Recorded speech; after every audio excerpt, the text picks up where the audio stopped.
Աշխարհի ամենամեծ հարստությունը գիտելիքն է։ Եվ այն մարդը, որը մի անգամ ճաշակել է այդ հարստության համը, չի կարող երբևէ հետ կանգնել, հանձնվել կամ կրճատել այդ համի ու դրա նկատմամբ իր ձգտման ցանկությունն ու կիրքը։ Մենք այսօր գտնվում ենք յուրահատուկ մի վայրում, Հայաստանի Հանրապետության ազգային գիտությունների ազգային ակադեմիայի հնագիտության եւ ազգագրության ինստիտուտի մի գողտրիկ սենյակում, որտեղ որ խոսում ենք հավատքի ուժից, խոսում ենք Սուրբ Հռիփսիմյաց կույսերից, խոսում ենք մեր վանքերից, խոսում ենք վիմագիր արձանագրություններից, խոսում ենք այն կարևոր նյութերից ու նրբություններից, որոնք կազմում են մեր բնութագիրը, հայի դիմապատկերը, եւ ոչ թե անցյալի, այլև ամեն օրվա մեր ինքնության կարևոր բաղկացուցիչն են, մեր հենման կետը։ Եվ քանի որ նյութը շատ է ու ես պետք է դա օգտագործեմ հավատքի ուժում, բայց քանի որ բացառիկ հյուր ունեմ, նաեւ մեծ էր ցանկությունը ձեզ ամբողջապես այս հաղորդումը ներկայացնելու։ Մեր հյուրն է այսօրվա վիմագրագետ, պատմական գիտությունների թեկնածու, Հայաստանի Հանրապետության Գիտությունների ազգային ակադեմիայի հնագիտության եւ ազգագրության ինստիտուտի բաժնի վարիչ եւ Մաշտոցյան մատենադարանի գիտաշխատող, բացառիկ մասնագետ, հավատավոր հայ առաքելական եկեղեցու հետևորդ հայ քրիստոնյա Արսեն Հարությունյանը։ Մարդ, որի զրույցը կարելի է լսել առանց դադարի, առանց ընդհատելու եւ մի շնչով։ Վայելեք։ Արսեն ջան, ուրեմն մենք այսօր Տեր Մարկոսի հետ շրջում ենք Հռիփսիմյաց վանքով։ Այդ հոյակեր տաճարը սկզբից մինչև վերջ պատմություն է ինքն իրենով, իր բազում շերտերով, բայց ես որպես նորմալ հայ լիքը բան չգիտեմ այդ հրաշքի ու հրաշալիքի մասին։ Ավելին, ես վերջերս անդրադառնում էի նրան, որ մենք շատ ենք խոսում Սուրբ Հռիփսիմեից, Հռիփսիմյաց կույսերից եւ մենք շատ ենք խոսում քրիստոնեությունից, բայց խորապես չգիտենք էլ պատմությունը։ Դե հա, ինչ որ կետերով։ Հիմա ամենաառաջին հարցը, որ ինձ հուզում է, Սուրբ Կույս Հռիփսիմեն, մենք հիմա գնում ենք Քրիստոսից հետո 3-րդ դար, չէ՞։ Ինչ է տեղի ունենում, որտեղ է տեղի ունենում, ինչ է տեղի ունենում իր հոգեբարոյական կերտվածքում, որ միջավայրում է ձևավորում իր քրիստոնեական ինքնությունը։ Կա դրա մասին ինչ որ պատմական փաստ, ակնարկ։ Նախ շնորհակալություն հետաքրքիր հարցադրման համար։ Այո, որքան էլ զարմանալի է, մենք այսօր այցելում ենք վանքեր, եկեղեցիներ, ընկալում ենք դրանց պաշտամունքային նշանակությունը, արժեքը, բայց հաճախ թերանում ենք ընկալելու դրանց պատմագիտական, աղբյուրագիտական արժեք գնահատելու մոտեցման հարցը, հա։ Հետևաբար շատ կարևոր է ամեն հուշարձան այցելելիս նախ եւ առաջ ընդհանուր պատկերացում կազմել ուր ենք գնում, ինչ ավանդություն կա այս վանքի կառուցման հիմքում եւ ինչ տեսակ աղբյուրներ կան, որ կարող են մեզ օգնել տվյալ հոգևոր կենտրոնի սրբավայրի պատմական հենքը, աղբյուրագիտական դաշտը առավել ընկալելի դարձնելու համար, նախ եւ առաջ մեզ համար։ Այդ աղբյուրների պահը շատ դաժան է մեր կյանքում, բացառությամբ ձեր հրաշքերով, որոնք հիմա ձեռքերի տակ են։ Մենք հավատքի ուժը, որը մեր իրապատումն է, ձեռնարկեցինք հենց այն պատճառով, որպեսզի հասկանանք աղբյուրը, պատմական ընթացքով անցնենք, գանք հասնենք ոչ թե զուտ էմոցիոնալ հավատքին, որը ունենք անշուշտ, այլ նաև գիտակցված հավատքին, որի մասին է ըստ էության քրիստոնեությունը եւ որևէ նորմալ քրիստոնյայի քրիստոնեավայել կյանքը։ Հիմա ոնց էին էլի աստղերը դասավորվել, որ Սուրբ Հռիփսիմեն այն ժամանակ դեռևս պարզապես դերատի Հռիփսիմեն ընտրեց քրիստոնյա դառնալու ճանապարհ։ Այ տեսեք, շատ հետաքրքիր այսպես կաղապարներ կան՝ ավանդական եւ գիտական։ Կոտրեք իմ կաղապարները։ Ավանդական հենքը բավական տարածված է ժողովրդի մեջ, այսինքն ժողովուրդը հաճախ տուրք է տալիս ըստ ավանդության ու ինչ որ լեգենդներ, հեքիաթներ են հյուսում ու հաճախ դրանով ապրում։ Այսօր էլ շատ հաճախ մենք գնանք տարբեր վանքեր եւ կլսենք հետաքրքիր լեգենդային պատմություններ, որոնք շատ գայթակղիչ կթվան, շատ գունեղ կթվան, բայց երբ որ մտնում ենք գիտական դաշտ, տեսնում ենք, որ պատկերը բոլորովին այլ է։ Այդ առումով բացառություն չէ նաև Վաղարշապատի վանքերի հիմնադրման, կառուցման եւ հետագա փոխակերպումների այս ողջ ընթացակարգը եւ այս առումով որպես առաջնային սկզբնաղբյուր գիտական ուսումնասիրության համար բնականաբար մեր մատենագիրներին պիտի ուշադրություն դարձնենք, սկզբնաղբյուրներին, ձեռագրական եւ վիմագրական, որոնց ընձեռած պատմագիտական, աղբյուրագիտական տեղեկությունների համալիր քննությամբ կարող ենք ընդհանուր եզրակացության գալ եւ հասկանալ ինչ կա այս ամենի տակ թաքնված։ Նախ եւ առաջ ես կցանկանայի առանձնանշել Ագաթան Գեղոսի պատմագիրքը, որտեղ շատ հետաքրքիր դրվագներ կան ոչ միայն Գրիգոր Լուսավորչի տեսիլքի, առաջին քրիստոնեական տաճարի կառուցման, այլ նաև Հռիփսիմյանց կույսերի Հայաստան գալու, Վաղարշապատի հնձանահարկերուն տակ ապաստանելու եւ հետագա գործառույթների հետ կապված, փորձությունների հետ կապված, որ նրանք կրեցին այդ չարչարանքները, նահատակվեցին, նրանց նահատակության վայրերում հետագայում խաչեր կանգնեցվեցին, վկայարաններ կառուցվեցին, որոնք պիտի դառնային հետագայում քրիստոնեական վաղ միջնադարի փաստորեն դասական կառույցները, որպեսզի որ հենց Սուրբ Հռիփսիմե եւ Սուրբ Գայանե տաճարներն են։ Ուրեմն Ագաթան Գեղոսը շատ հստակ ներկայացնում է այդ պատմությունը, Մենք խոսում ենք 5-րդ դարի մասին։ Այո, 5-րդ դարում արդեն իսկ Հռոմի Դիոկլետիանոս կայսեր հալածանքներից Հռիփսիմյանները գալիս են Հայաստան եւ ապաստանում են Վաղարշապատի հնձանահարկերուն տակ։ Այստեղ շատ կարեւոր դրվագ կա, որի վրա ես կուզենամ ուշադրություն հրավիրել։ Հնձանահարկերուն տակ ապաստանելը, այսինքն հնձաններով հարուստ մի բնակավայր է ներկայացվում Արարատյան դաշտում, իսկ մենք գիտենք, որ դեռևս Վանի թագավորության ժամանակաշրջանում Արարատյան դաշտը արդեն իսկ հռչակված էր որպես երկրագործական մշակույթի կենտրոն, որտեղ զարգացած էր ոչ միայն խաղաղագործությունը, այլև դրանից բխող գինեգործությունը։ Եվ ի վերջո Նոյը իջևանել էր եւ տնկել էր իր առաջին խաղողի բազը, այս ամեն ինչի հետ արդեն այդ ավանդական բանն է հյուսվում գնում, բայց մենք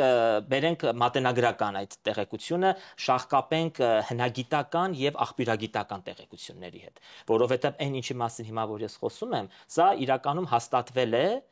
նաեւ հնագիտական պեղումներով։ Գուցե առաջին հայացքից մեզ հիմա շատ այսպես լեգենդային թվա, դե Ագաթան Գեղոսը գունեղ նկարագրում է եկան հնձանահարկերուն տակ ապաստանեցին, բայց երբ որ մենք հաշվի ենք առնում այն, որ 1979 թվականին հնագետ Գրիգոր Ղարախանյանի ղեկավարությամբ պեղվեց ներկայիս Վաղարշապատի մշակույթի տան հարևանությամբ գտնվող միանավ բազիլիկ եկեղեցին, որն իրավամբ թվագրվում է 5-6-րդ դարերով, այսինքն վաղ միջնադարով, պեղումների ժամանակ անմիջապես եկեղեցու տակ հայտնաբերվել են հնձանի մնացորդներ։ Հնձան է բացվել կարասներով, առագաստով, ամեն հարմարություններով, որոնք հրատարակված են համապատասխան հոդվածում եւ գինին հայոց ավանդական մշակույթում շատ հայտնի աշխատության էջերում։ Սա ինչ է վկայում, որ հնձանի վրա հետագայում եկեղեցի է կառուցվել։ Այսինքն սրբագործվել է այդ տարածքը, որտեղ ապաստանել էին հռիփսիմյան կույսերը, որտեղ ապաստանել էր նաև հիվանդ կույսը, որի հետ կապված դարձյալ հետաքրքիր տեղեկությունները հաղորդում նույն Ագաթան Գեղոսը, եւ շողակաթի վանքի կառուցումն էլ սրա հետ շահկապված է, որ այստեղից դուրս եկավ երկու տեսակետ կա, կամ մնաց հնձանում եւ հնձանի ներսում նահատակվեց, կամ որ հետագայում մեկնաբանում է Սուրբ Էջմիածնի միաբան Հովհաննես Շախաթունյանցը, թե հնձանից մի քանի քայլ էր հեռացել, որ միանար Հռիփսիմե վանքի տեղում նահատակվող իր ընկերուհիներին, մի քանի քայլ էր հեռացել եւ նահատակվեց ներկայիս Շողակաթ վանքի տեղում։ Այսօր շողակաթի հետ կապված այդ տեսակետը դարձյալ պետք է վերանայել, որովհետեւ շողակաթ դա բացատրվում է երկնքից շող կաթեց։ Այնինչ հանրությունը հաճախ գիտակցում են, որ շողակաթն էլ կույսերից մեկն էր եւ նրա անունը Մարիանեի մասին է, չէ՞, Մարիանեի մասին է խոսքը, այո, որի նշխարներն այսօր ամփոփված են շողակաթի հարավային ավանդասենյակում, որտեղ Վազգեն Վեհափարի օրոք նաեւ տապանակար է տեղադրվել։ Այսինքն այս ամեն ինչը այսպես փոխկապակցված է իրար հետ եւ պեղումների արդյունքները գալիս են հաստատելու Ագաթան Գեղոսի հայտնած տեղեկությունները, որ իսկապես Վաղարշապատը այդ տարածաշրջանը հայտնի խաղողագործության, գինեգործության կենտրոն էր, այգիներն ունեին իրենց սեփական հնձանները, որոնցից մեկում եւ ապաստանեցին փաստորեն սուրբության տարածողներ, այո, Սուրբ կրոնը տարածողներ կույսերը։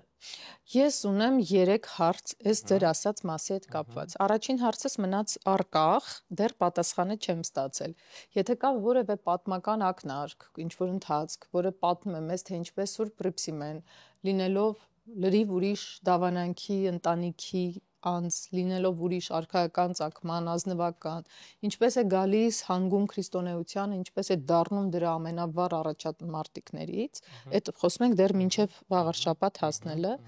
Երկրորդ կան տարբեր աղբյուրներում Արսեն ջան, տարբեր ձև է ասվում հնձաններում հաստատվելու փաստը։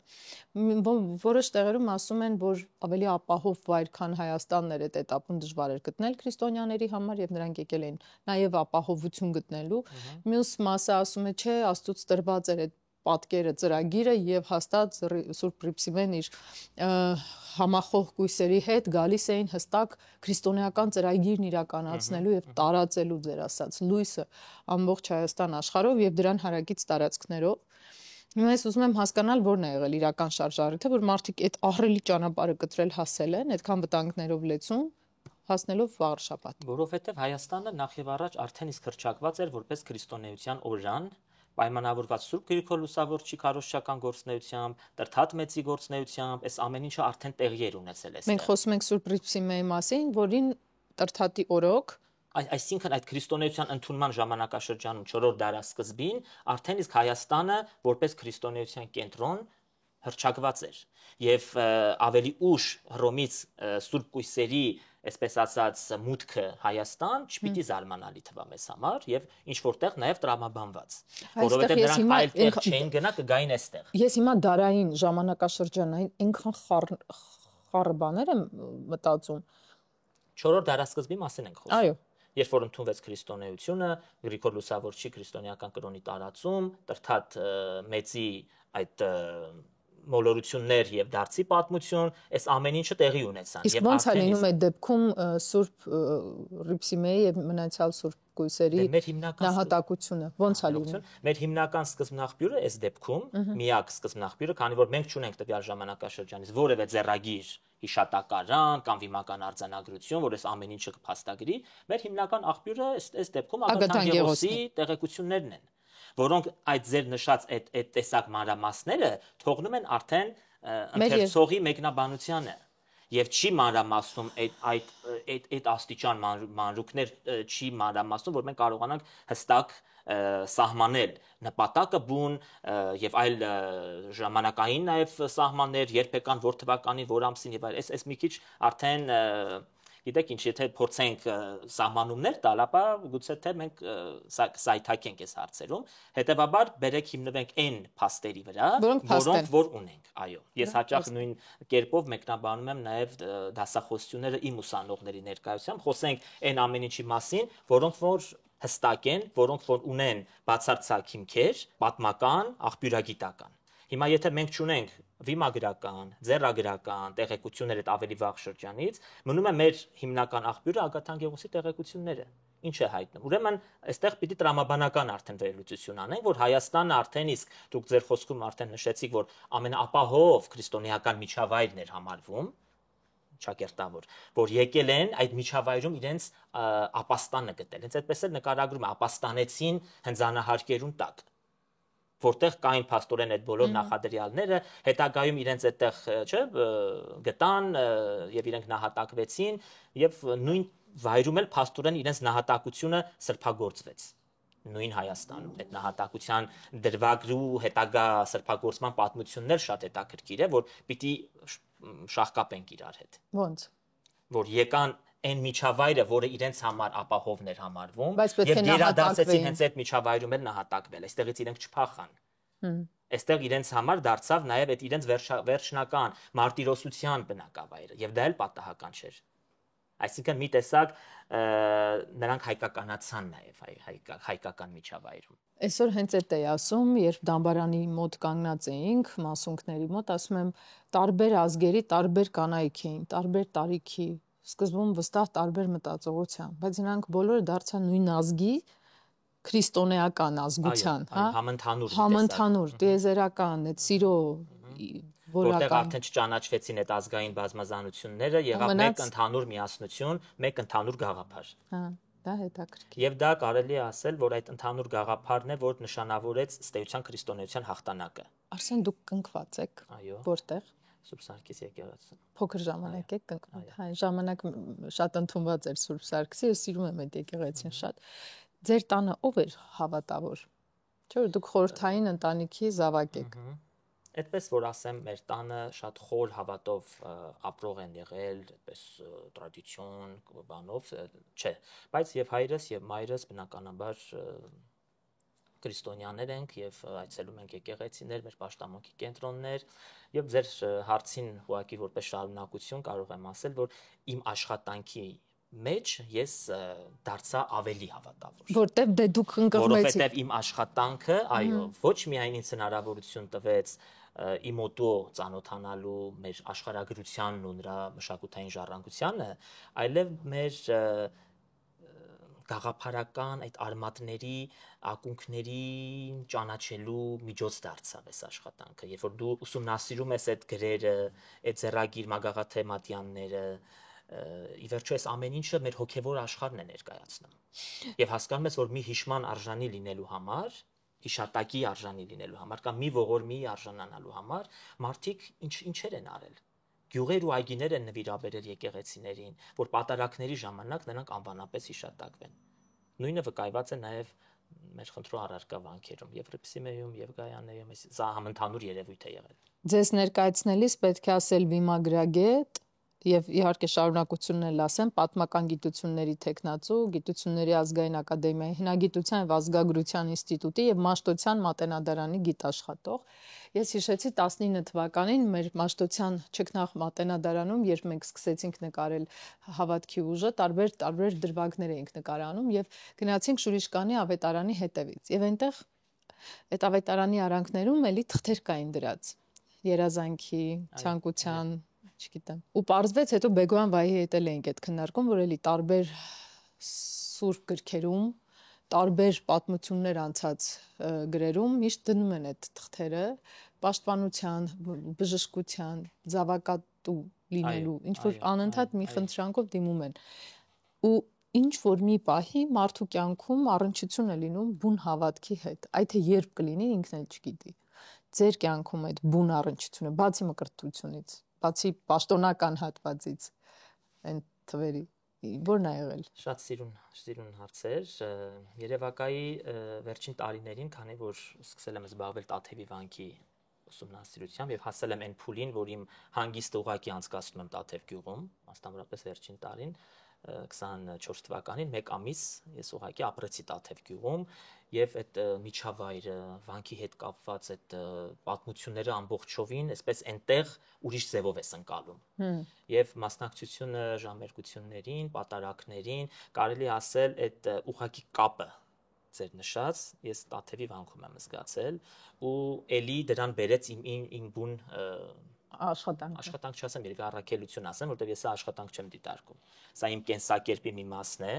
եւ սա իսկապես առաքելություն է, որը ես ձգտում եմ իրականացնել։ Ու դեռ ընթացքի մեջ է դա։ Անասելի ուրախ եմ, որ մենք գոնե մի քիչ հնարավորություն ենք ձեր բեռը թեթևացնելու, ներկայացնելով ձեր արած աշխատանքը։ Արսեն ջան, այս քարտեզը, որի մասին քիչ խոսեցիք, խնդրում եմ ասեք, որ դարից է մեզ հասել եւ ոնց է որ այստեղ պատկերված են մեր հենց այսօրվա էջմիածնական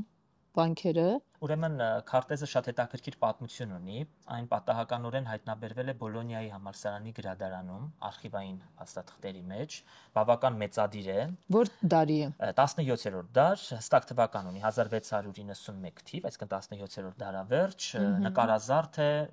նաև մանրանկարչական տեսանկյունից ինքը հետաքրքրություն է ներկայացնում, եւ չասեմ, որ ունի գտնվել է 91-ին, 1991-ին գտնվել է, 1691-ին Այո, տեսեք, սա էլ ինչ հետաքրքիր համընկնում է, շատ հետաքրքիր է։ Եվ այնքանով է սա եզակի, որ մեզ հասած վաղագույն ձեռագիր քարտեզն է, մեզ հասած եւ ցուցադրվել է աշխարհի մի շարք ցուցադրություններում, անգամ Նյու Յորքի մետրոպոլիտեն թանգարանում վերջերս ցուցադրվեց։ Այդ վերջերսը կարևոր է, որովհետեւ Արցախից մինչեւ Մարմարա ծովի շրջանում գտնվող հայկական քաղաքներն են, վանքերն ու եկեղեցիները։ Այո, այստեղ ես իհարկե կտրած եմ ներկայացրել պատկերը շրջանակներում, Արարատն եք այստեղ տեսնում եւ Արարատյան դաշտում ներկայացված են 4 գլխավոր, սրբավայրերը՝ Մայրաթոր Սուրբ Էջմիածին, Սուրբ Ռիփսիմե, Սուրբ Գայանե եւ Սուրբ Շողակաթ վանքերը, սրան հավելյալ նաև ներկայացնում է կաթողիկոսի ընդունելության տեսարանը, ընդ որում հենց այն վայրում, որտեղ որ վեհարանն է։ Այսինքն այստեղ կա նաև Տրթատի կամարը, այստեղ ներկայացված է նաև Տրթատի դուռը, Զանգակատան անմիջապես դիմաց եւ սրա դիմաց արդեն ընդունելության տեսարանն է։ Գիտեք ինչ, այնպես չէ որ նման դրվագները բացառիկ են մեզանում, որովհետև օրեր առաջ զրուցում էինք գործընկերներիս հետ Մատենադարանի եւ խոսեցինք մեր այն պատկառելի ժառանգության մասին, որ հայ ժողովուրդը ժառանգել է հենց միայն միջնադարը վերցնենք, այն վիմագրական, այն ձեռագրական ժառանգությունը, որ մենք ունենք, աշխարհի ցանկացած երկիր, ուղղակի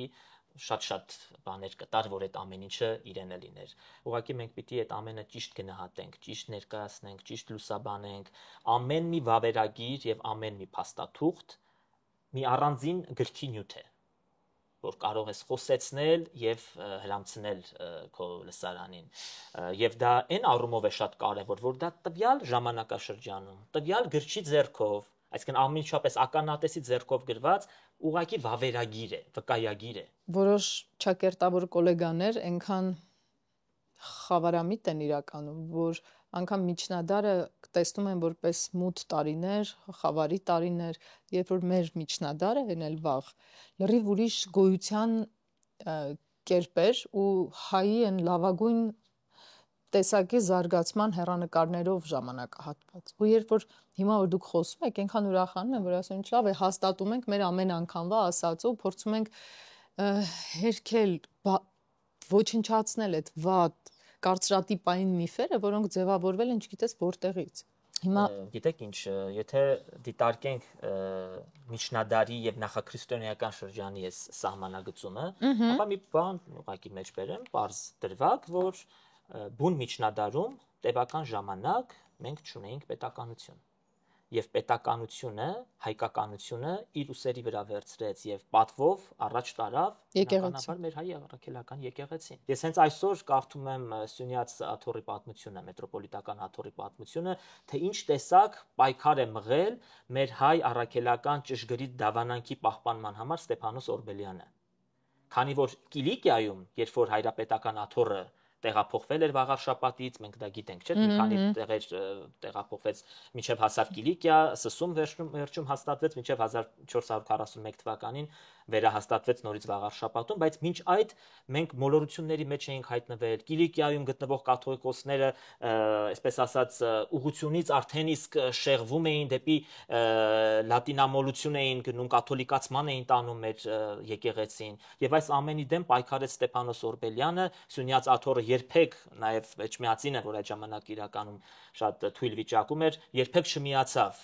այդ մոլորություններին եւ կարողացան պահպանել։ Այսինքն այդ պայքարը հայկականության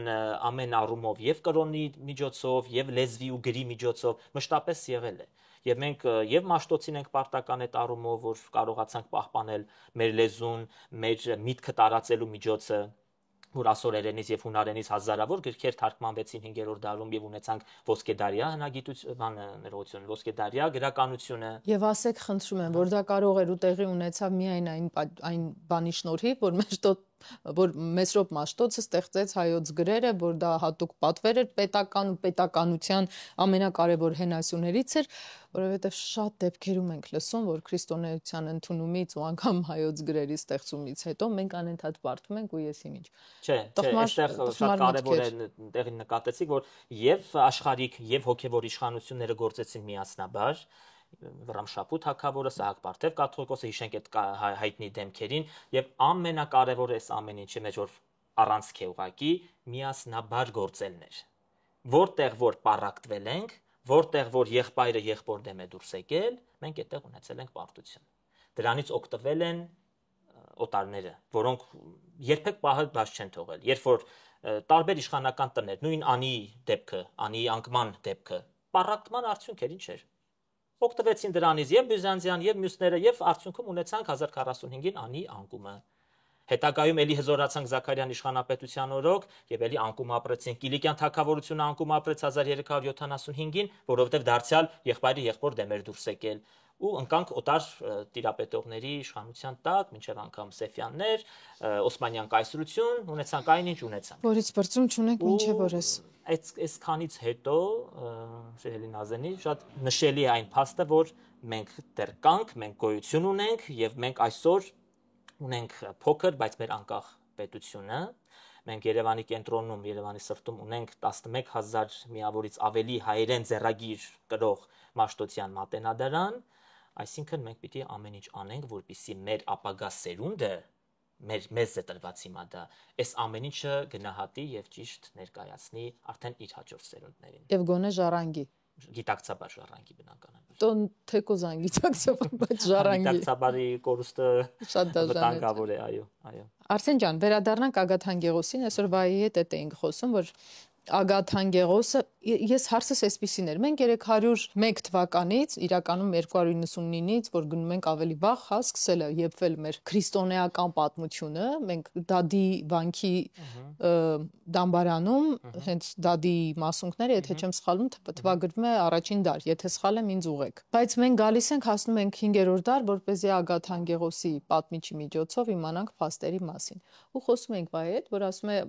Անգեղոս, Անջելոս, ինչ որ ասում է Հրեշտակի անունով է ու ասում են, որ հավաքական պերսոնաժ է, այսինքն մի անձը չի, որը գրել է, այլ հավաքական ամբողջ պատմությունը ընթացքում հավաքվել է ուղղակի վերջնական տեսքի է ստացել 5-րդ դարում։ Այո, այս Ես գիտեմ տարօրինակ հարցեր եմ տալիս։ Կար իհարկե, ես հիմա չեմ խորանա բանասիրական քննության մեջ, որովհետև դա իմ հիմա տեսադաշտից դուրս է եւ խիստ մասնագիտական ձևակերպումներ ես չեմ անի։ Ոսկեդարյան մատենագրությունը իհարկե մի առանձին բնագավառ է, առանձին թեմա է եւ այստեղ շատ հարցեր կան քննելի եւ խորենացու հետ կապված եւ Ագաթան Գեղոսի ոչ միայն նրանց հեղինակային բուն ամբողջական պատմության հեղինակային լինելու հետ կապված, անձի հետ կապված, սրանք խորը բանասիրական վերլուծություն պահանջող հարցադրումներ են, որ հիմա դուք անում եք, բայց այստեղ ամենահետաքրքիրն այն է, որ ըստ էության դարձյալ գրի գործոնով է պայմանավորված, որ մենք փաստորեն 5-րդ դարից ենք այս ամեն ինչը ժառանգել։ 5-րդ դարից են մեր վաղագույն վիմագրերը, 5-րդ դարից են մեր վաղագույն մատենագրական ձեռագիր պատառիկները, այսինքն այս գրի ֆենոմենը, զենքի նշանակությունը, արժեքը պայմանավորված է հենց Սահակ Մեսրոպյան այս հայտնի երկմիասնության, որ տեղի ունեցավ փաստորեն 5-րդ դարում։ Եվ գուցե թե սա է պատճառը, որ մի քիչ աղբյուրները հակասական են, ինչ որտեղ նաև թեական, որ նախաքրիստոնեական կամ մինչ քրիստոնեության ընդունման ժամանակաշրջանը մեզանում հեղեղուկ է մի տեսակ։ Իրականում դա առաքելական քարոզչության ժամանակաշրջանն է։ Ու շատ սիրուն ու ծաղկուն ու կարևոր։ Այո, շատ հետաքրքիր ժամանակաշրջան է։ Ես այստեղ վկայաբերեի Օրմանյան պատրիարքին, որ հայտնի ազգապատումը շարադրեց եւ սկսեց այն հենց սկզբից, հա, եւ ներկայացրեց եւ Թադեոսի, եւ Բարդուղիմեոսի այդ առաքելական քարոզչությունը բնականաբար հնարավոր աղբյուրներով։ Մարդը 15 տարի ուսումնասիրեց նյութը, 15 տարի գրեց ու էլի ինձ թվում է Հա, բայց այսօր համարվում է չգերազանցված այդ աշխատությունը, որովհետև չկա որևէ մի ուսումնասիրություն, կողքից կարող ենք հիշատակել միայն Սրբոց Վարդ վկայաբանություններ, մի քանի Ավգերյանի աշխատություններ, որ բավական հիմնավոր են եւ արժանահավատ, Սոփերք հայկական Կալիշանի կազմած եւ այլն, բայց պիտի փաստենք, որ այդ ավելի վաղ շրջանի մատենագրական աղբյուրների բացակայությունը ըստ էության հենց լեզվի չգոյության հետևանք է։ Ուրեմն նորից եկեք իրար հետ վերադառնանք Վրամշապուհ արքային ու խնդրում եմ պատմեք ոչ թե իմացողի տեսանկյունից, որ ես գիտեմ, այլ այնպես ասես ես ոչինչ չգիտեմ։ Ընդունումը, այսինքն Վրամշապուհի, նու մենք արդեն գալիս ենք հիմա գրերի գյուտի ստեղծում, այդքան չմանրամասնենք, բայց ինչ էր տեղի ունենում, որ կարիքը զգացվեց գրավոր խոսքի ստեղծման, այբուբենի ստեղծման։ Դե նախ եւ առաջ վտանգված էր կրոնը, վտանգված էր եկեղեցին, այսինքն արժե համակարգը հայ ժողովրդի վտանգի տակ էր։ Իսկ ճշգրիտ կրոնին, ճիշտ կրոնին գալու համար հանրությունը պիտի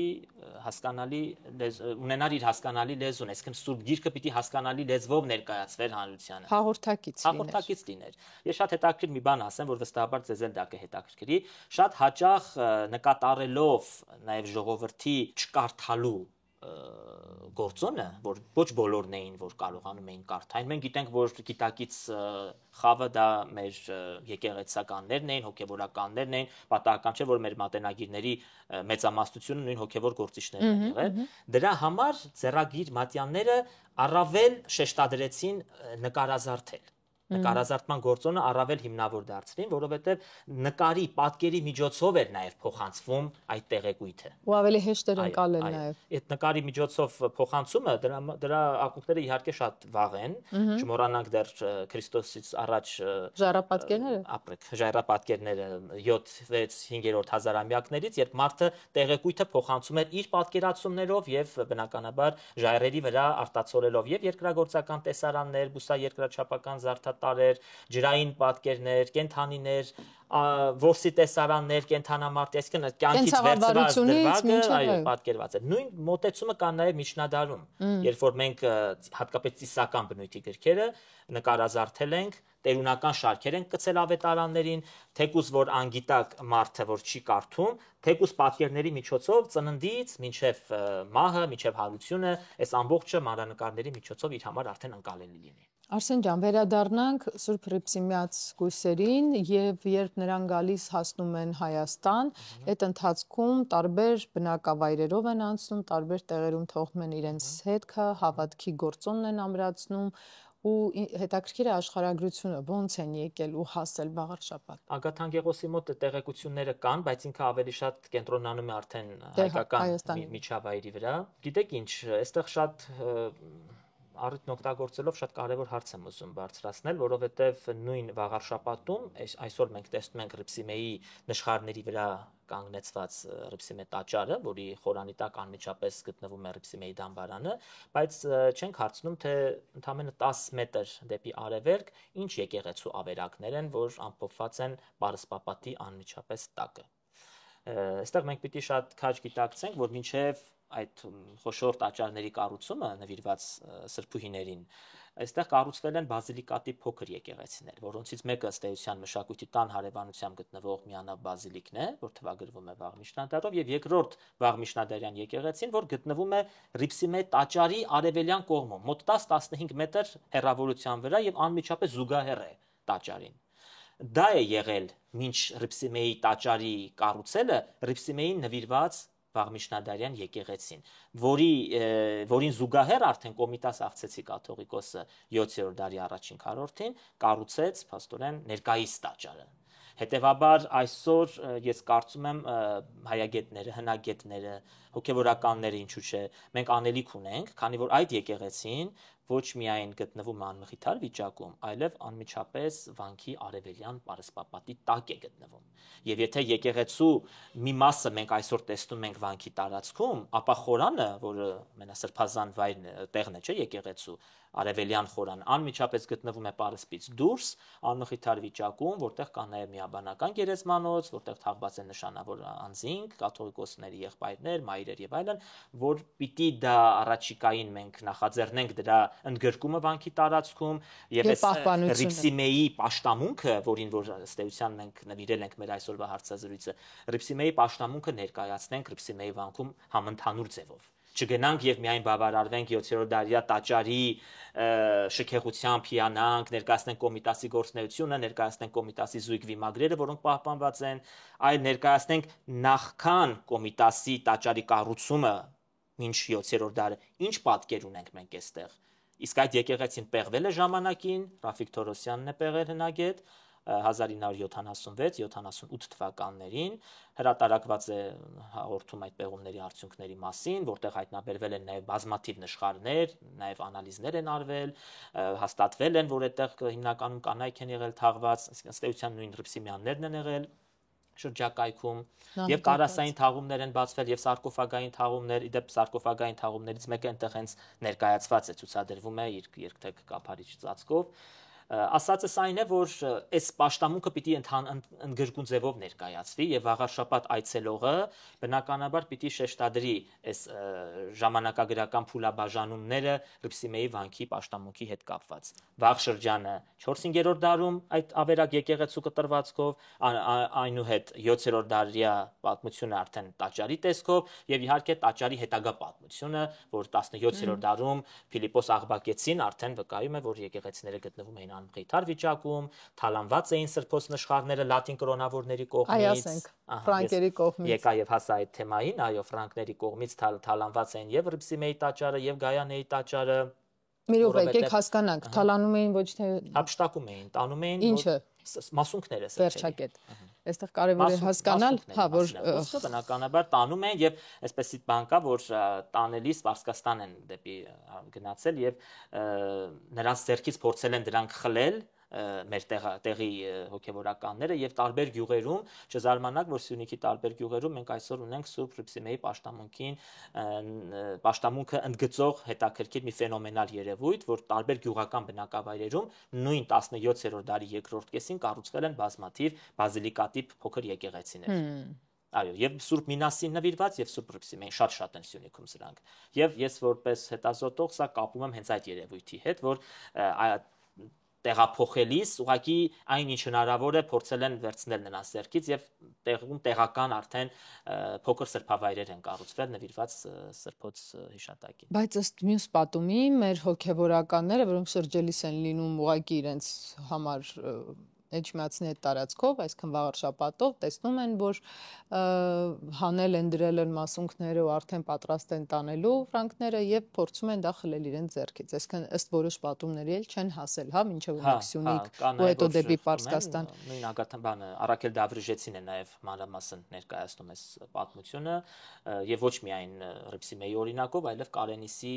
Սուրբ Անդրեաս եւ Սուրբ Մաթեոս առաքյալների նվիրված մասունքների կտրվածքով։ Իդեպ մի հետաքրքիր բան Անանյայի հետ էլ կապված է պատմությունը, գողության թեմայով չէ, որքան որ տարբեր 3 տեղերում, հա, աշխարհի մակարդակով, ընդ որում պաշտելի Սուրբ է ամենուր, ոչ թե միայն մեզ մոտ, ու այստեղ հարց է առաջանում, Մարսեն ջան,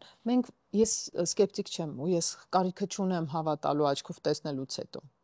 Ի վերջո քրիստոնեությունը դրա մասին չէ, նյութի մասին չէ։ Բայց շատ դեպքերում սկսվում է պատմական այս անհաշտությունը տարբեր ազգերի ու տարբեր կրոնների, այսինքն քրիստոնեության տարբեր ուղղությունների միջև,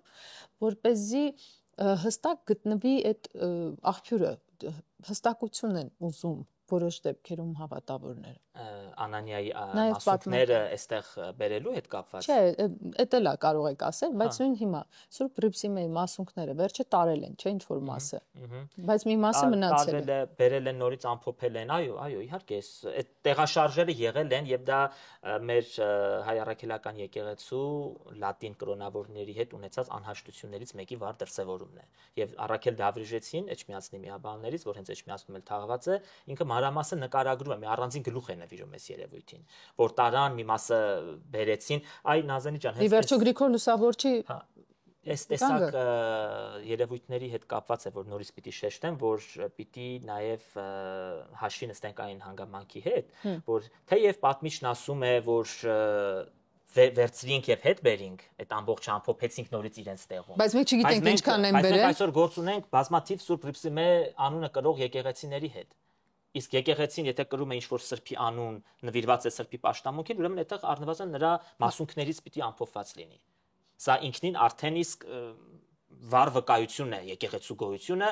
մեր հիմնական գործունն է, որ մենք վստահ կարող ենք ասել, որ այստեղ եղել է այս սրբի պաշտամունքը։ Նույն Սուրբ Սարգիսը Ուշիում, որը պեղեց մեր լուսահոգի հնագետներից Ֆրինա Բաբայանը, ինքը խորանի տակ հայտնաբերեց սրբոց մասունքները։ Միշտ պատմում էր դողդողալով, այսպես թե ինչ զգացողություններ է ունեցել, երբ որ այդ մասունքները ինքն իր ձեռքն է վերցրել։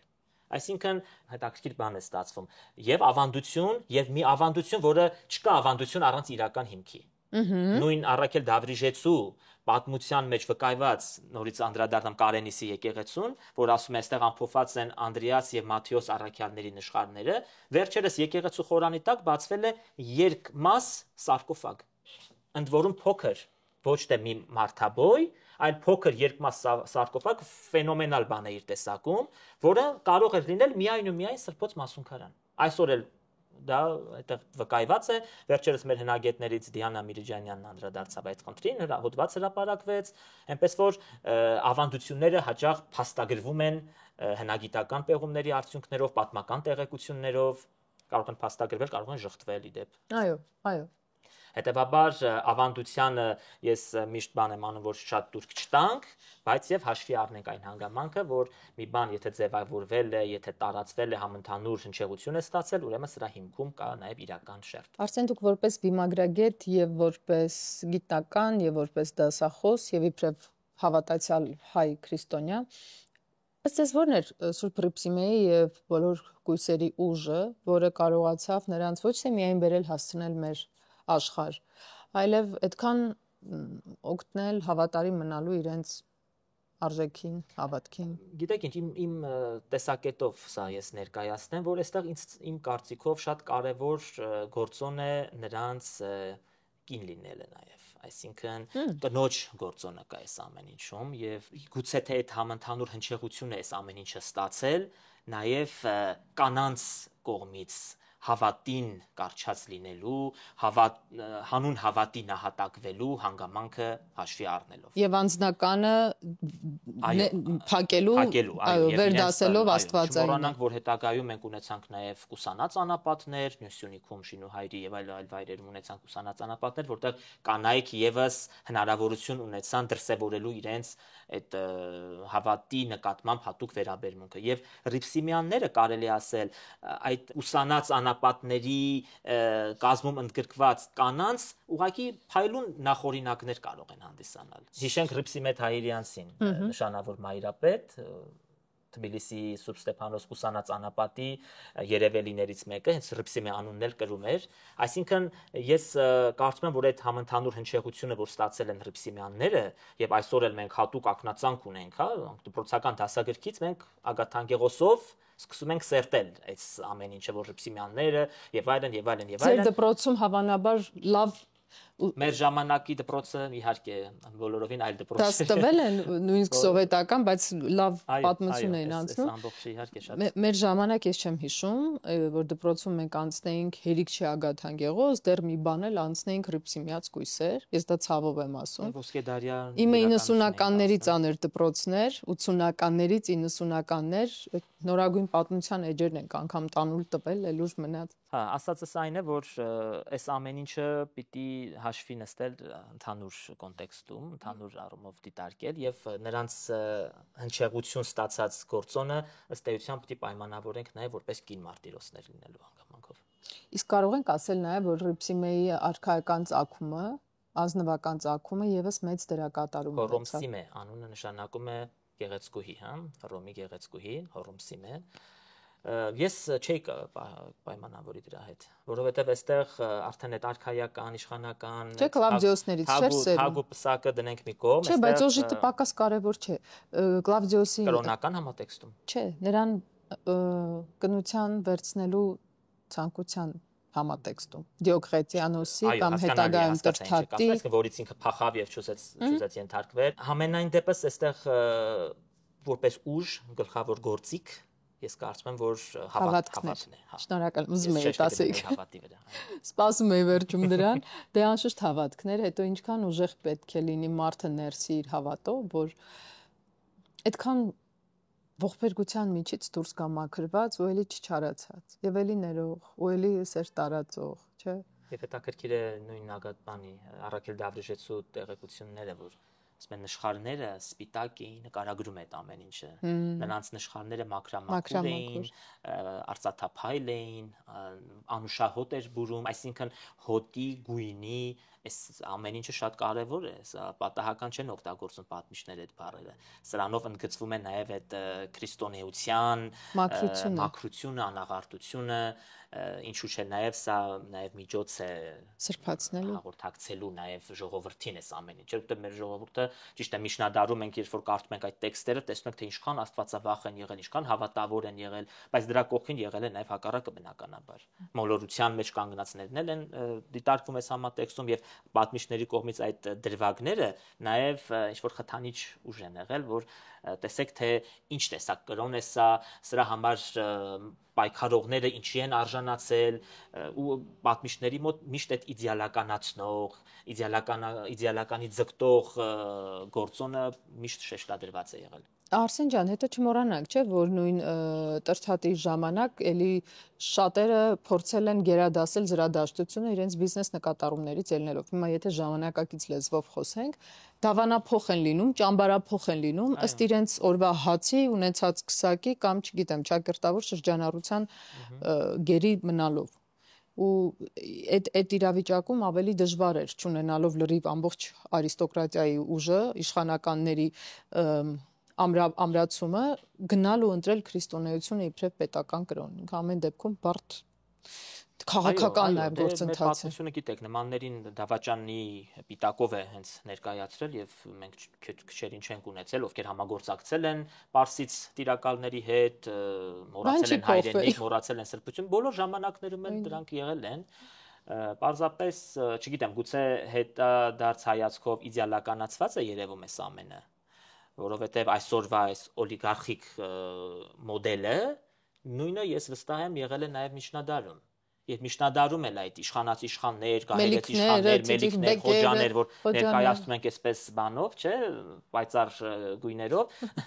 դրանք ոչ այլ ինչ են ըստ էության, եթե ոչ միջնադարի օլիգարխիկ համակարգը։ Ամեն դեպքում մենք դիտարկում ենք նրանց թողած ժառանգությունը, նրանց թողած մշակութային այդ ուժը եւ ինչու՞ չէ նաեւ այն հսկայական գիտակրթական բազան, որ նրանց հիմնած այդ եկեղեցիների վանքերի հովանու ներքո ոչ միայն կրոնական, այսպես ասած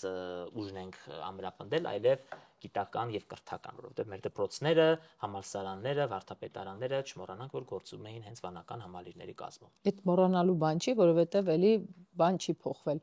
Այն պահից, որ մենք ինչից ծնվեց հավատքի ուժը, մենք համի ուժով նկարահանող խմբով գնում էինք տարբեր մարզեր, գյուղեր, Հայաստան աշխարհով մեկ, անգամ հասանք Բեյրութ կամ Պոլիս, Կոստանդնուպոլիս, որպեսզի գտնենք հայկական հետք, սննդի հետ պատմություն։ Եվ ամեն օր մենք գնում էինք, հանգում էինք եկեղեցուն։ Եկեղեցի խաչքար վարժարան, որը պահոցն էր։ Այսինքն մեր մշակութային ամբողջ ունեցվածքի պահոցն էր։ Եվ ֆիզիկական եւ հոգեվոր իմաստներով, մշակութային ու տարածական իմաստներով։ Ցանկացած գաղթավայրի պատմություն ուսումնասիրելիս բնականաբար մենք բախվում ենք նույն երևույթին։ Եկեղեցին, կոթողը, ձեռագիր մատյանը, որոնք